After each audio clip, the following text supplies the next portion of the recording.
এখানে একটু পনির ভেজে নিচ্ছি। এখানে মশলাও করে নিয়েছি।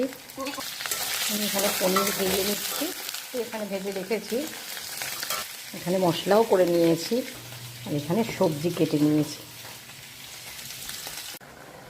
মশলা দিয়ে দিয়েছি, আমি একটুখানি বেশি ঘিও দিয়েছি।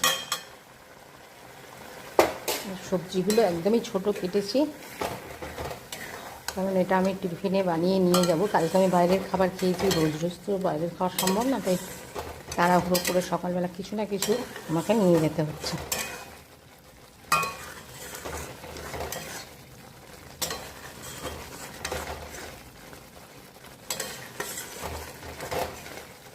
যাতে তাড়াতাড়ি হয় সেই জন্য আমি একদমই ছোটো ছোটো করে কেটেছি। ক্যাপসিকামটা এখনও দিইনি, এটা একটু পরে দেবো, কেন গাজরটা আর বিনসটা একটু সময় লাগবে।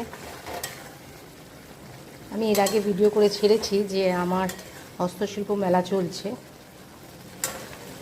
রাজারহাট নিউ টাউনে, তো সেখানে একটু খাবার করে আমাকে রোজই নিয়ে যেতে হচ্ছে, তাই কালকে পারিনি, একদম সময় হয়নি। কালকে একটু বাইরের খাবার খেয়ে নিয়েছিলাম। এবার আমি ক্যাপসিকামটা দিয়ে দেবো। এখানে যা যা মশলা থাকে, আদা, জিরে, ধনে, একটু সামান্য লঙ্কার গুঁড়ো দিয়েছি। এবার মশলাটাকে আমি ভালো করে কষিয়ে নেব। ভালো করে কষিয়ে নিয়েছি, দেখো একদম মশলা কষানো হয়ে গেছে। এবার আমি জল দিয়ে দেবো। এর মধ্যে একটা টমেটো আর একটু কাজু বাটাও দিয়েছি, পোস্ত বাটা, একটু কাজু বাটা।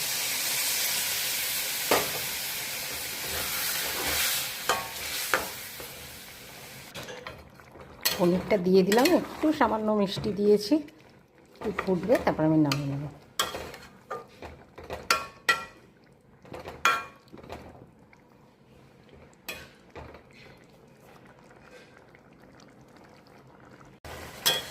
হয়ে গেছে, এবার আমি নামিয়ে নেব।